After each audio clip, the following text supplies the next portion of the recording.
جو لوگ حق سے آشنا ہو گئے اور اپنی زندگیوں کو اللہ تعالیٰ اور اس کے رسول کی تعلیمات کے مطابق سنوار لیا، ایسے لوگ اللہ سے بہترین اجر پاتے ہیں۔ اور ان کی طرز زندگی کی وضاحت آیت نمبر 16، 17، 18 اور 19 میں دی گئی ہے۔ جہاں پہ ہمارے سامنے جو آیت نمبر 16 ہے، اس میں جو چیز تھی کہ وہ اپنے معاملات میں احسان کی طرز جو ہے وہ اپنائے رکھتے ہیں۔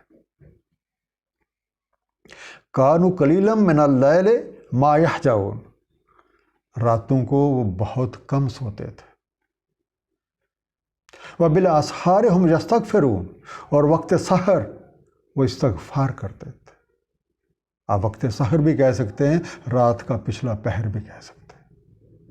وفی اموالہم، اور ان کے مالوں میں حق للسائل والمحروم، حق رہتا تھا سائل کے لیے، جو سوال کرتے ہیں ان کے لیے، والمحروم، اور جو محروم ہیں، جو ضرورت مند ہیں، ان کے لیے بھی۔ وفی الارض آیۃ للموقنین، اور زمین میں تو نشانیاں ہیں یقین رکھنے والوں کے لیے۔ وفی انفسکم، اور خود تمہارے اپنے اندر۔ افلا تبصرون، کیا تم دیکھتے نہیں ہو؟ کیا تم غور و فکر نہیں کرتے؟ یہجعون، حجا ہے جیم این سے بنا، وہ سویا کرتے یا سوتے، دے سلیپ اور سلمبر۔ بالاسحار، سحر سے بنا، سین ہے رے، بوقت سحر، سحری کے وقت یا رات کے پچھلے پہر۔ لیکن جب سحری کے لحاظ سے آپ کہیں گے تو پھر آپ کہہ سکتے ہیں ارلی ڈان۔ اب جو حقیقت سے آشنا لوگوں کی ایک نشانی ہمیں آیت نمبر 16 میں ملی تھی کہ وہ ان کی طرز احسان کی ہوتی ہے، اور دوسرا اللہ کی یاد میں محو رہتے ہیں اور راتوں کو بہت کم سوتے ہیں۔ تیسری چیز، رات کے پچھلے پہر کے جو اوقات ہیں، یعنی سحری کو اٹھ کے دن کا آغاز ہی استغفار سے کرتے ہیں۔ اور چوتھی چیز، اپنے مالوں میں ضرورت مندوں کے لیے باقاعدہ ایک حصہ رکھتے ہیں۔ اور جب آیت نمبر 20 اور 21 پہ غور کرتے ہیں تو ہمیں پتہ چلتا ہے کہ اس زمین میں، یعنی خارج میں، اور خود ہمارے اپنے اندر یعنی باطن میں بھی ایسی نشانیاں موجود ہیں کہ اگر ہم چاہیں، اگر ہم غور و فکر کریں تو ہم اپنے رب کا عرفان حاصل کر سکتے ہیں اور قوانین ربی کے نفاذ کا مظاہرہ دیکھ سکتے ہیں۔ علامہ اقبال رحمۃ اللہ علیہ کا قول ہے کہ انسان اپنی تکمیل کے لیے خارج کا محتاج نہیں ہے، وہ خود اپنا مرکز اور محور ہے، اور اس دنیا رنگ و بو کی معنونیت اس کے وجود سے وابستہ ہے۔ اور یہی اشارہ ہمیں آیت نمبر 21 میں بھی مل رہا ہے، وَفِي أَنفُسِكُمْ أَفَلَا تُبْصِرُونَ۔ اس کا مفہوم یہ ہے کہ تمہارے اندر وہ سب نشانیاں موجود ہیں، تو تم غور کیوں نہیں کرتے ہو؟ ظاہر اور باطن زندگی کے دو رخ ہیں۔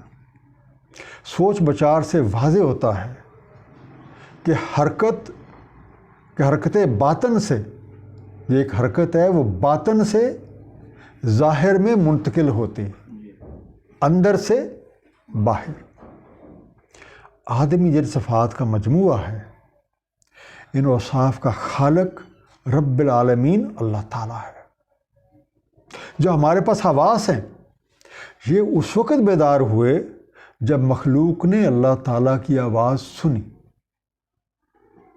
رب کائنات کے صفاتی علوم لامتناہی ہیں، البتہ جن اسماء الہی سے اللہ تعالیٰ نے مخلوق کو متعارف کروایا، وہ سارے کے سارے الستہ بربکم کی آواز میں مخفی ہیں۔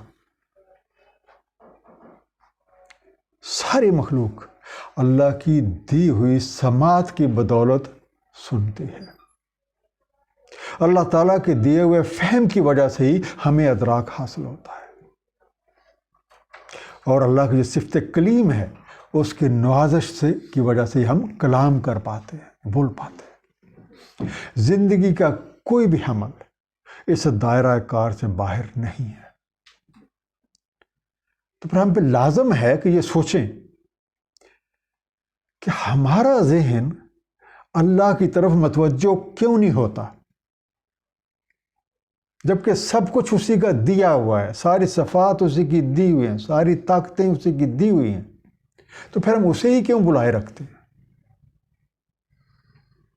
حالانکہ خالق کائنات نے یہ بھی فرمایا ہے کہ میں تمہاری رگے جان سے زیادہ قریب ہوں، نحن اقرب من حبل الورید۔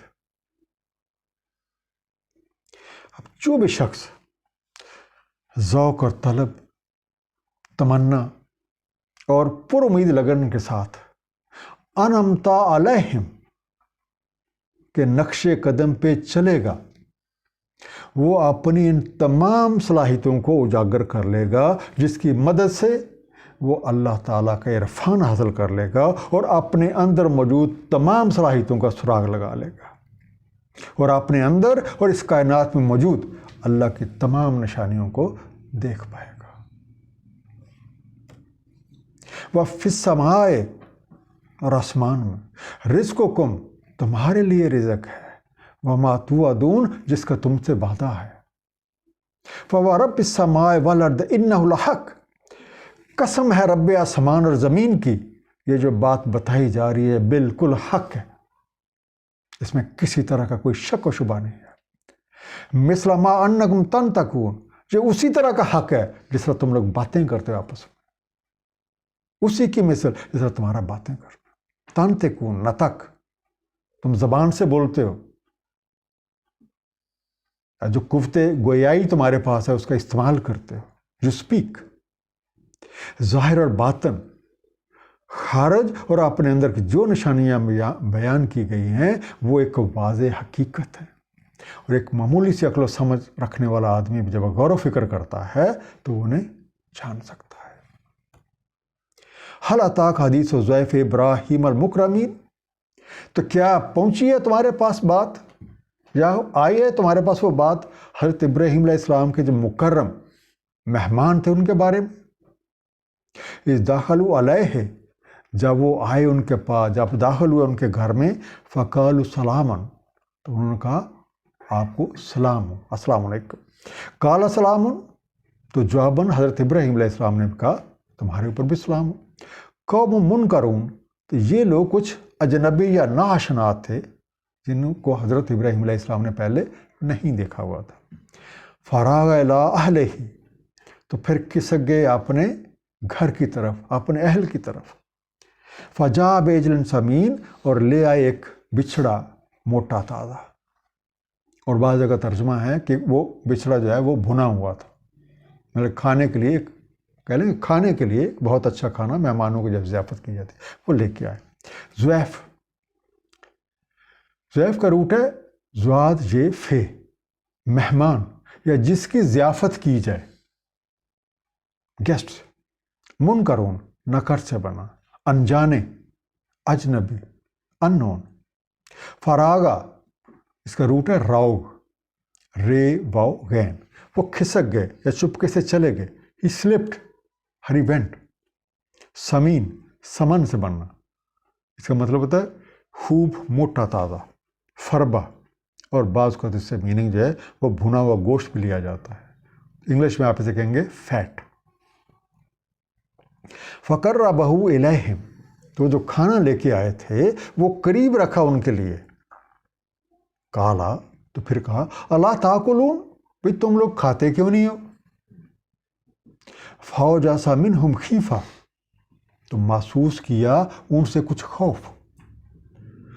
قالو، وہ بولے لا تخف، آپ کو خوف کرنے کی، آپ کو ڈرنے کی کوئی ضرورت نہیں ہے۔ وبشروہ بغلام علیم، اور انہوں نے بشارت دی سے ایک لڑکے ذی علم کی۔ فاقبلت امرأتہ، تو پھر آگے بڑھی ان کی بیوی، فی سرۃ، چیختی چلاتی، فسکت وجہہا، پس پیٹ لیا اپنا چہرہ یا اپنے چہرے پہ یا منہ ہاتھ مارا۔ وقالت، اور بولی عجوز حکیم، ایک عاجز اور بانجھ، آپ ایک بیٹے کی خوشخبری دے رہے ہیں تو میں اتنی ضعیف ہوں تو میرے بیٹا ہوگا؟ اب ڈیٹیل ہم دیکھتے ہیں۔ فاوجاسا، وجس سے بنا، تو محسوس کیا. دین ہی فیلٹ. امرأتہ میرا سے بنا میم رے الف, تو اس کی بیوی ہز وائف. اکیم اکم سے بنا. بنجر خیر سے خالی, فصل سے خالی, اور انگلش میں آپ کہہ سکتے ہیں بیرن. آیت نمبر 23 کے بعد والی جو آیات ہیں اس میں مذکور حضرت ابراہیم علیہ السلام کے یہ مہمان کچھ خصوصی لوگ, کچھ خصوصی ہستیاں معلوم ہوتی ہیں جو اللہ تعالیٰ کے پیغامات بھی پہنچا رہے ہیں اور اللہ تعالیٰ کے قوانین کو نافذ کرنے پہ مامور ہیں. قرآن کریم کے مطالعہ سے پتہ چلتا ہے کہ یہ جو خوشخبری دی گئی تھی یہ حضرت اسحاق علیہ السلام اور حضرت یعقوب علیہ السلام کے بارے میں تھی. حضرت اسحاق علیہ السلام بیٹے تھے اور یعقوب علیہ السلام پوتے تھے. اور جب یہ خوشخبری دی گئی تو اس وقت حضرت ابراہیم علیہ السلام کی عمر 90 سال سے زیادہ تھی, اور ان کی بیوی جو ہیں, یہ جو پہلی بیوی تھیں, ان سے کوئی اولاد نہیں تھی. اب اس بات کی جو ہمیں کچھ تفصیل ہے وہ سورہ ہود کی آیت نمبر 69 سے 74, 69 سے 74 جو ہے اس میں سے ملتی ہے. کا مفہوم کچھ اس طریقے سے ہے, اور تحقیق آئے ہمارے بھیجے ہوئے ابراہیم علیہ السلام کے پاس خوشخبری کے ساتھ, کہا سلام ہو, تو انہوں نے جواباً کہا سلام. پھر نہ دیر کی اور لے آیا ایک بچھڑا بنا ہوا. پھر جو دیکھا کہ ان کے ہاتھ نہیں بڑھ رہے اس کی طرف, اجنبی جانا انہیں اور محسوس کیا ان سے خوف. وہ بولے مت خوف کیجئے, بے شک ہمیں بھیجا گیا ہے قوم لوط کی طرف. اور آپ کی بیوی کھڑی تھی, تب وہ ہنستی. تو ہم نے بشارت دی اسے اسحاق علیہ السلام کی, اور اسحاق علیہ السلام کے پیچھے یعقوب علیہ السلام کی. کہنے لگی وائے افسوس مجھ کو, کیا میرے ہاں اولاد ہوگی؟ میں خود بوڑھی اور میرا یہ خامند بھی بڑی عمر کا. بے شک یہ تو ایک بڑی عجیب بات ہے. وہ بولے کیا تمہیں تعجب ہے اللہ کے امر سے؟ اللہ کی رحمت اور برکات ہیں تم پہ اے اہل بیت. بے شک وہ ہے لائق حمد, بزرگی والا. تو جب جاتی رہی گھبراہٹ ابراہیم علیہ السلام کی اور مل گئی انہیں خوشخبری, تو کہنے سننے لگے قوم لوط کے بارے میں. اب بات آگے چل رہی ہے کہ جب حضرت ابراہیم علیہ السلام کی بیوی نے ایک تعجب کا اظہار کیا تو انہوں نے جو آئے ہوئے تھے وہ خصوصی ہستیاں تھیں, کیا جواب دیا؟ قالوا کذالک, وہ بولے بالکل اسی طرح سے جو آپ لوگ ہیں, بالکل اسی طریقے سے. قال ربک, فرمایا ہے تمہارے رب نے, جو پیغام ہم نے پہنچایا ہے بالکل یہی کچھ آپ کے رب نے پیغام دیا ہے. انہ هو الحکیم العلیم, بے شک وہ تو ہے حکمت والا, علم رکھنے والا. قال فما خطبکم ایھا المرسلون, اب ایسے لگے یہ حضرت ابراہیم علیہ السلام کا کلام ہے, تو کیا ماجرا ہے تمہارا بھیجے ہوئے, کہ تم کس مہم پہ ہو, کس مشن پہ آئے ہو؟ قالوا, وہ بولے انا ارسلنا الی قوم مجرمین, دراصل ہم بھیجے گئے ہیں ایک مجرموں کی قوم کی طرف. خطبکم, خطب سے بنا, خے توئے بے, تمہاری مہم, تمہارے مخاطب کون ہیں, تمہارا مطلب یا مقصد کیا ہے؟ یور کیس اور یور بزنس, سب کچھ اللہ کریم کے اختیار میں ہے. جب اللہ تعالیٰ کوئی امر طے کر دیتا ہے تو اسباب خود بخود وجود میں آ کے اس کام کی تکمیل میں لگ جاتے ہیں. بیٹے کی بشارت کے بعد اپنے مہمانوں سے ان کے مشن کے بارے میں پوچھا, تو انہوں نے جواباً قوم لوط کے بارے میں بتایا جو اپنی سرکشی میں حد سے بڑھ چکے تھے. لنرسلا, اب قوم لوط کے ساتھ کیا کرنا ہے یہ وہ ہستیاں بتا رہی ہیں. لنرسلا علیہم حجارۃ من طین, تاکہ ہم برسائیں ان پہ سنگریزے مٹی کے. مسوماتن عند ربک، نشان زدہ تمہارے رب کے ہاں سے. کون سا کس کو لگے گا؟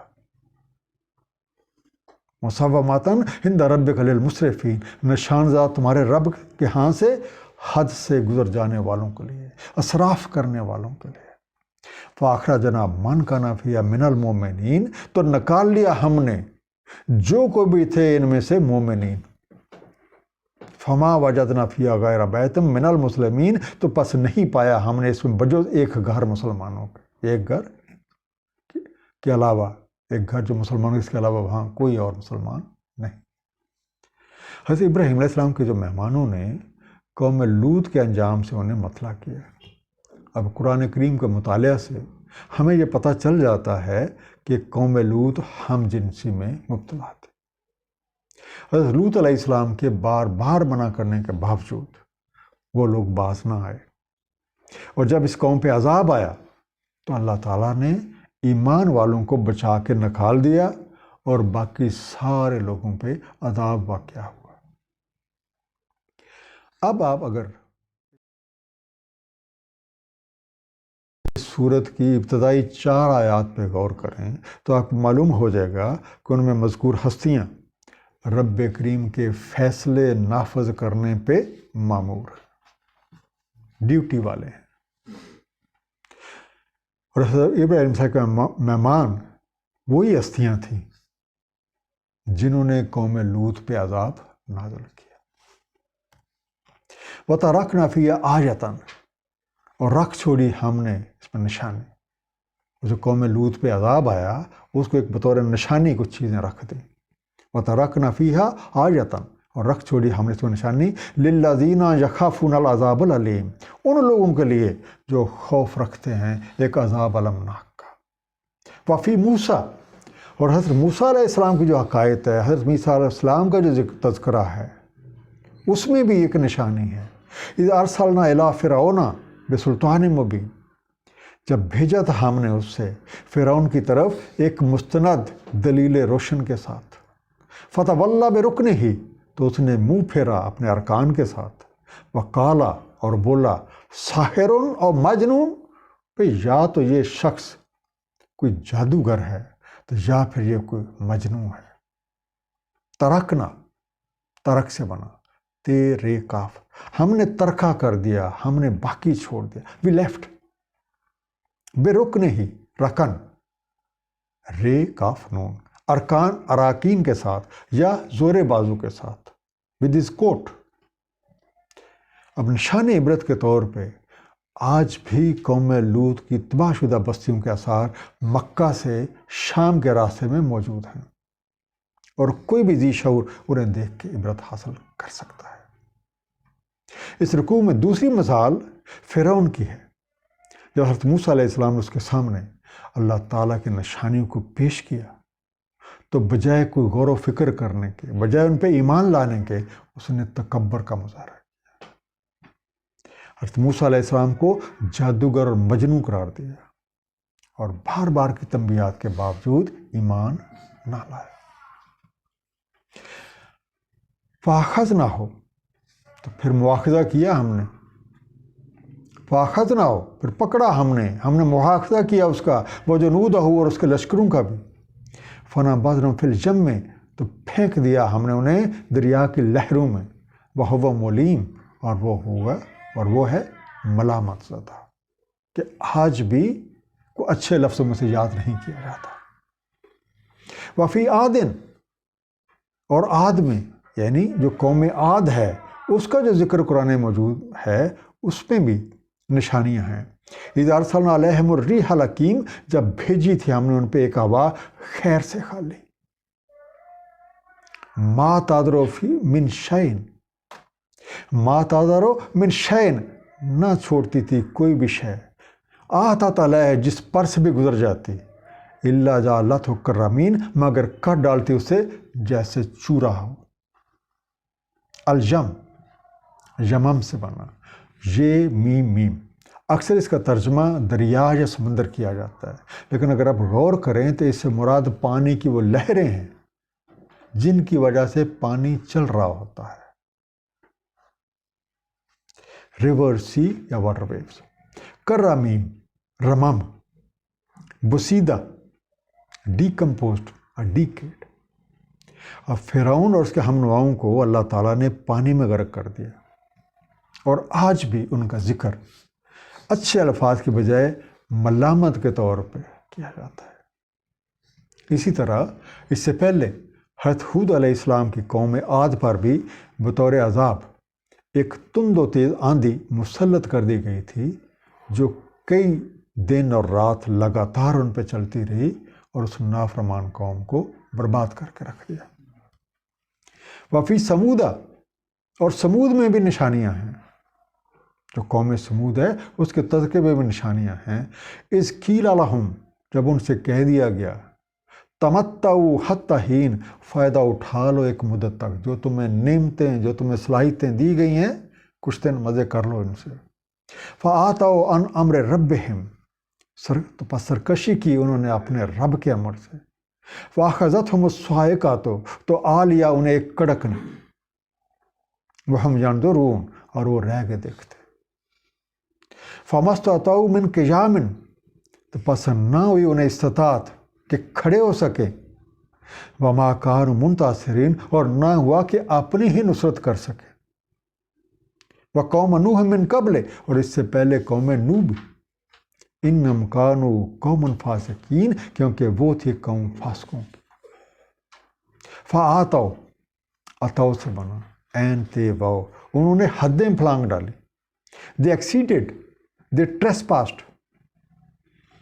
قوم عاد کے بعد قوم سمود کو عروج حاصل ہوا تھا۔ جب تک وہ نبیوں اور رسولوں کے تعلیمات کے مطابق چلتے رہے تو عزت، وقار، خوشحالی ان کے ہم قدم رہے، لیکن آہستہ آہستہ وہ اللہ تعالیٰ کی راہ سے دور ہوتے گئے۔ اس قوم میں حضرت صالح علیہ السلام کو مبعوث کیا گیا، اور انہوں نے اپنی قوم کو اللہ تعالیٰ کی راہ کی طرف بلایا، لیکن اکثریت نے انکار کیا، تو نتیجتاً ایک کڑکدار آواز کے ساتھ ہلاک کر دیا گیا۔ اور اس سے بھی پہلے حضرت نوح علیہ السلام کی قوم کو ہلاک کیا گیا۔ اب عذاب کے ان تمام مواقع پہ اللہ تعالیٰ نے ایمان والوں کو بچا لیا، اور نافرمان قوموں سے کوئی بھی شخص بھاگ کر نہ نکل سکا۔ مختصر سا خلاصہ ان دونوں رکوع کا، اللہ تعالیٰ نے اس کائنات کو تخلیق کیا ہے، اور اس کے معاملات کو چلانے کے لیے ایک احسن انتظام ترتیب دے رکھا ہے۔ ہم سب لوگ اللہ تعالیٰ کی ایک بہترین تخلیق ہیں، اور ہمیں سب مخلوقات سے زیادہ صلاحیتیں حاصل ہیں۔ ان صلاحیتوں کا قوانین ربی کے تحت جو استعمال ہے وہ خیر کا باعث، جبکہ اس کی خلاف ورزی شر کا باعث۔ ہر شخص کے اندر خیر اور شر کا مادہ موجود ہے۔ اللہ تعالیٰ کمال مہربانی کے ساتھ وقتاً فوقتاً اپنے محبوب بندوں کو مبعوث فرماتا رہتا ہے، تاکہ وہ اس کے مخلوق میں خیر اور شر کا یہ شعور بیدار کرے۔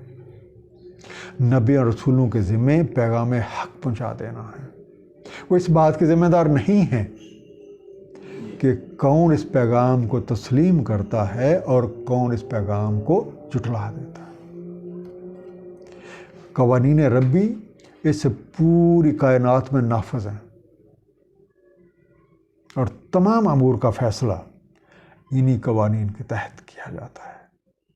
اس امر کی وضاحت کے طور پہ ہمیں اس صورت میں قوم نوح، قوم عاد، قوم سمود، قوم لوط اور قوم فرعون کی مثالیں جو ہیں وہ دی گئی۔